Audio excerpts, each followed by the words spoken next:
그러면 창세기 45장 1절부터 5절까지 봉독해 드리도록 하겠습니다. 요셉이 시종하는 자들 앞에서 그 종을 억제하지 못하여 소리질러 모든 사람을 자기에게서 물러가라 하고 그 형제들에게 자기를 알리니 그때 그와 함께한 다른 사람이 없었더라. 요셉이 큰 소리로 우니 애굽 사람에게 들리며 바로의 궁전에 들리더라. 요셉이 그 형들에게 이르되 나는 요셉이라. 내 아버지께서 아직 살아 계시니까. 형들이 그 앞에서 놀라서 대답하지 못하더라. 요셉이 형들에게 이르되 내게로 가까이 오소서. 그들이 가까이 가니 이르되 나는 당신들의 아우 요셉이니 당신들이 애굽의 판자라. 당신들이 나를 이곳에 팔았다고 해서 근심하지 마소서. 한탄하지 마소서. 하나님이 생명을 구원하시려고 나를 당신들보다 먼저 보내셨나이다. 아멘.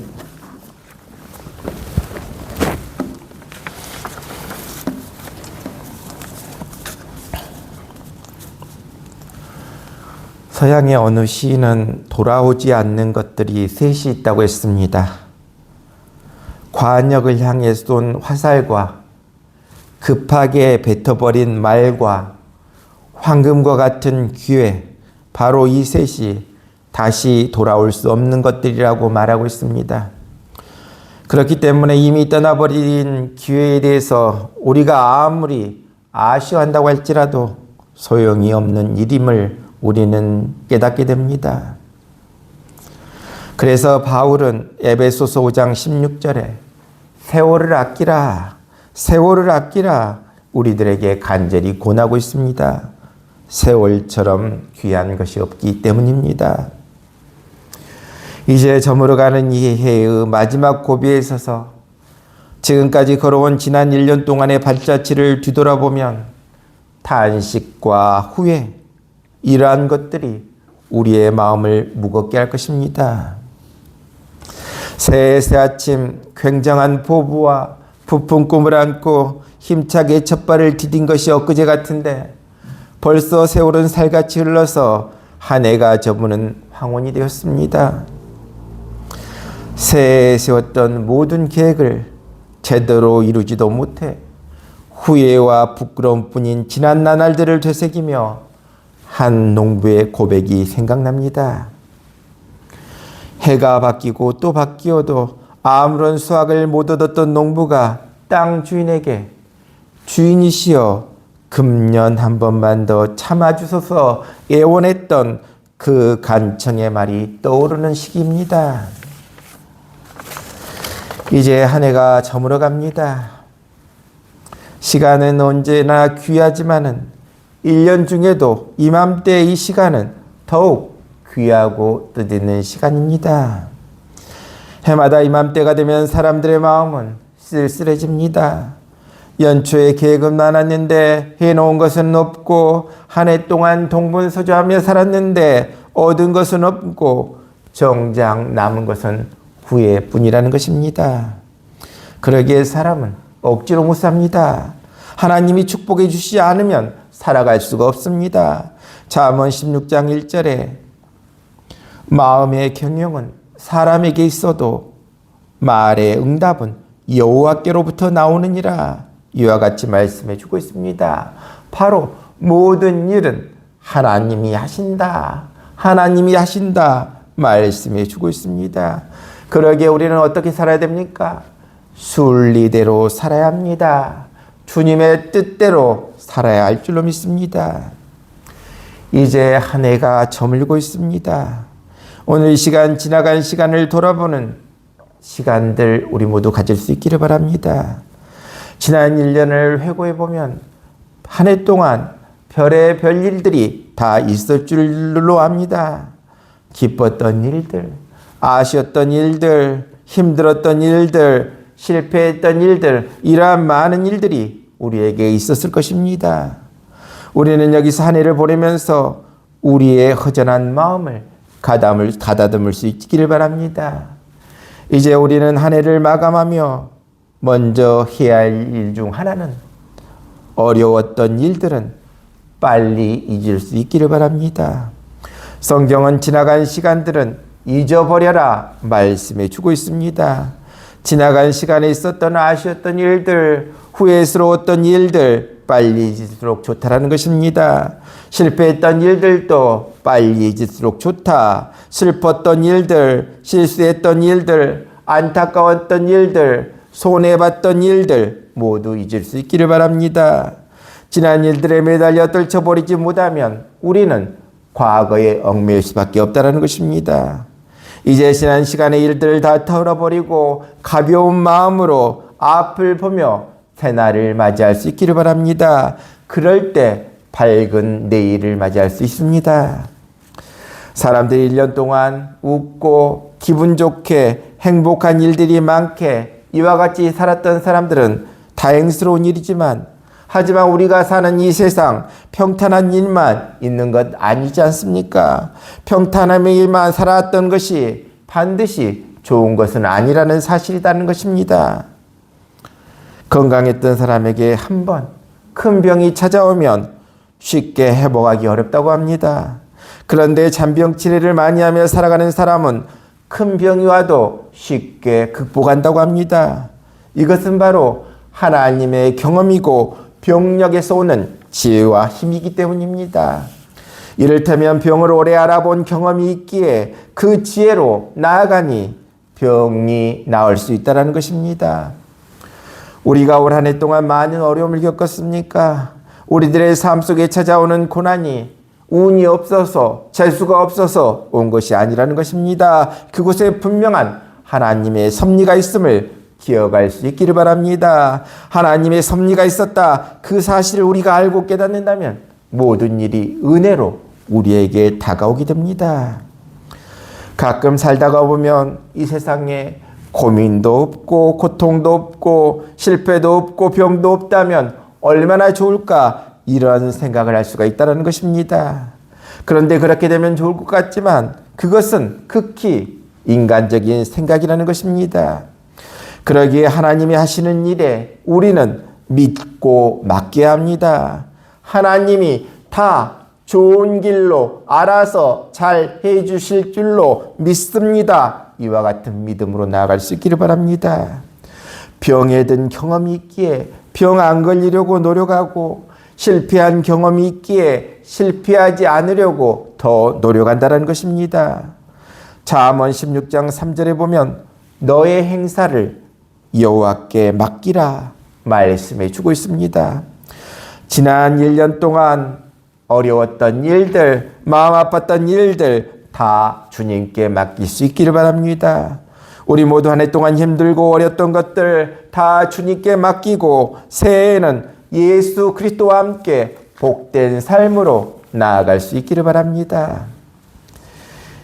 이제 며칠만 지나면 2025년은 역사의 뒤안길로 사라지게 됩니다. 그리고 우리는 새해를 맞이하게 됩니다. 우리가 한 해를 마무리 지으면서 우리의 마음에 응어리진 것들, 맺혀 있는 것들, 속상한 일들, 분한 일들, 이 모든 것들 다 풀고 지나갈 수 있어야 될 줄로 믿습니다. 그래서 홀가분하게 편한 마음으로 2026년을 맞이할 때 하나님께서 우리의 삶 속에 큰 복을 내려주실 줄로 믿습니다. 오늘 말씀해 보니 두 부류의 사람이 등장합니다. 하나는 요셉이고 또 하나는 요셉의 형들입니다. 이 두 종류의 사람들은 그 모습이 완전히 달랐다는 것입니다. 요셉은 모든 것들을 다 풀어버렸습니다. 자유로운 마음으로 살았습니다. 그래서 하나님의 복을 많이 받는 모습을 보게 됩니다. 하지만 요셉의 형들은 풀지를 못했습니다. 늘 매여 있는 상태에서 늘 불안하고 초조하고 편치 못한 불쌍한 인생을 살았습니다. 그렇다면 나 자신은 어느 쪽에 속하는 사람인가 생각해 볼 필요가 있다는 것입니다. 요셉의 형들은 요셉이 어렸을 때 동생을 시기하기 시작합니다. 시기에 사로잡혔습니다. 또 요셉이 자기가 꾼 꿈 이야기를 하니까 미워하기 시작합니다. 미움이 그들을 사로잡았습니다. 시기가 그들을 사로잡았고 미움이 그들을 사로잡았습니다. 그것을 그들은 풀지를 못했다라는 것입니다. 결국 형들은 요셉을 붙들어 애굽의 노예로 팔아버렸습니다. 그런데 이제 세월이 흘렀습니다. 하나님께서 그 요셉을 홀로 내버려 두셨습니까? 아니라는 것입니다. 하나님께서는 말할 수 없이 큰 복을 요셉에게 내려주심을 보게 됩니다. 그렇습니다. 풀면서 사는 사람, 빼앗지 않는 사람에게 하나님은 복을 내려주시겠다 약속해 주고 있습니다. 여기 모인 우리 모두도 2026년에는 이와 같이 다 풀 것 풀어버려서 하나님의 큰 복을 충만히 받을 수 있기를 바랍니다. 요셉이 애굽의 총리가 되었을 때 애굽에 흉년이 들게 됩니다. 가나안 땅에도 기근이 들었습니다. 그렇게 되니까 야곱의 가족들도 이제 먹을 것이 없어서 식량을 구해야 했습니다. 요셉의 형들도 어쩔 수 없어서 곡식을 사기 위해 애굽에 가게 됩니다. 그리고 총리가 된 요셉 앞에 머리를 숙이게 됩니다. 이때 요셉이 복수하려고 생각했다면 얼마든지 복수할 수 있었을 겁니다. 내가 지난 세월 동안 이렇게 고생했는데 너희들도 감옥에서 한번 당해봐라. 이렇게 요셉이 한다고 해도 요셉을 탓할 사람은 아무도 없었을 것입니다. 하지만 요셉은 복수하지 않았습니다. 요셉은 악에 매어 산 사람이 아니라는 것입니다. 바로 요셉은 선으로 악을 다 풀어버렸습니다. 복수 대신에 눈물을 흘렸습니다. 오늘 말씀 1절에 보니 요셉이 시종하는 자들 앞에서 그 정을 억제하지 못하여 소리질러 모든 사람을 자기에게서 물러가라고 그 형제들에게 자기를 알리니 그때 그와 함께한 다른 사람이 없었더라. 이와 같이 말하고 있습니다. 왜 그랬습니까? 형들이 얼마나 당황할까, 얼마나 무서워할까, 그 모습을 애굽 사람에게 보이기 싫어서 주변에 있는 모든 애굽 사람들을 다 물러가게 하는 모습을 보게 됩니다. 2절에 보니 요셉이 큰 소리로 우니 애굽 사람에게 들리며 바로의 궁중에 들리더라. 이와 같이 말하고 있습니다. 바로 매여 살지 않는 사람, 풀며 사는 사람은 자기의 감정을 얼마든지 표현할 수 있다는 것입니다. 다른 사람이야 듣든지 말든지 애굽의 바로가 듣든지 말든지 목 놓아 꺼리낌 없이 큰 소리로 울 수 있음을 보게 됩니다. 3절에 보니 요셉이 그 형들에게 이르되 나는 요셉이라. 이와 같이 말하고 있는 모습을 봅니다. 지금까지는 통역을 세워서 말했습니다마는 이제는 자기 입으로 자기의 신분을 밝히는 모습을 보게 됩니다. 내 아버지께서 아직 살아 계시니까 형들이 그 앞에서 놀라서 대답하지 못하더라. 형들은 지금 어안이 벙벙해 놀라고 있었습니다. 4절에 보니 요셉이 형들에게 이르되 내게로 가까이 오소서. 그들이 가까이 가니 이르되 나는 당신들의 아우 요셉이니 당신들이 애굽의 판자라. 이와 같이 말씀해 주고 있습니다. 바로 요셉은 형들에게 나는 당신들의 원수가 아니라 당신들의 아우입니다. 바로 요셉은 이미 다 풀었음을 보여주는 내용이라는 것입니다. 나는 다 풀었습니다. 나는 다 풀었습니다. 5절에 보면 당신들이 나를 이곳에 팔았다고 해서 근심하지 마소서, 한탄하지 마소서. 하나님이 생명을 구원하시려고 나를 당신들보다 먼저 보내셨나이다. 근심하지 마십시오. 한탄하지 마십시오. 이 모습 속에서 무엇을 볼 수 있습니까? 요셉은 모든 것들을 다 풀었다는 것입니다. 이와 같이 다 풀어버린 요셉을 하나님께서 어찌 축복해 주시지 않겠습니까? 그렇다면 우리도 요셉처럼 풀며 사는 삶인가? 나는 요셉처럼 풀며 살았는가? 우리 자신을 돌아볼 수 있기를 바랍니다. 예수님이 이 세상에 오신 목적이 무엇입니까? 풀기 위해서 오셨다는 것입니다. 그러기에 우리도 풀며 살아야 합니다. 이 시간 우리 모두 다 풀어버릴 수 있는 우리 모두 되시길 바랍니다. 한 해의 마무리 시점에 우리 모두가 풀 것은 다 풀며 나아갈 수 있기를 바랍니다. 요셉을 보십시오. 요셉은 과거에 매지 않았다는 것입니다. 요셉, 그가 팔릴 때 어린 나이였습니다. 노예로 팔릴 때 어린 나이였습니다. 그 어린 가슴에 왜 맺힌 것이 없었겠습니까? 왜 한이 없었겠습니까? 애굽에 팔려갈 때, 보디발의 집에서 종살이할 때, 억울하게 감옥에 갇혔을 때 그의 어린 가슴에 왜 응어리진 것이 없었겠습니까? 그러나 요셉은 어떻습니까? 다 풀어버렸다. 다 풀어버렸다. 이와 같은 모습을 우리는 보게 됩니다. 그렇다면 오늘 우리의 모습은 과연 어때야 되겠습니까? 예수님이 십자가를 지심으로 우리의 모든 죄를 다 해결해 주셨는데 아직도 과거에 얽매여서 현재와 미래를 낭비하는 불쌍한 모습을 보였어야 되겠습니까? 예수님이 십자가에서 찔리시고 상하심으로 내 모든 죄악과 허물을 다 용서해 주셨습니다. 예수님이 징계를 받으심으로 말미암아 우리에게 평화를 주셨고 예수님이 채찍에 맞으심으로 말미암아 우리에게 나음을 주셨습니다. 그렇습니다. 이와 같이 우리도 풀고 나아갈 수 있기를 바랍니다. 이사야 43장 18절에 너희는 이전 일을 기억하지 말며 옛날 일을 생각하지 말라 말씀해 주고 있습니다. 이전 일을 기억조차 하지 말라고 말씀하고 있습니다. 또 예수님은 말씀하십니다. 누가복음 9장 62절에 손에 쟁기를 잡고 뒤를 돌아보는 자는 하나님의 나라에 합당하지 아니하리라 말씀해 주고 있습니다.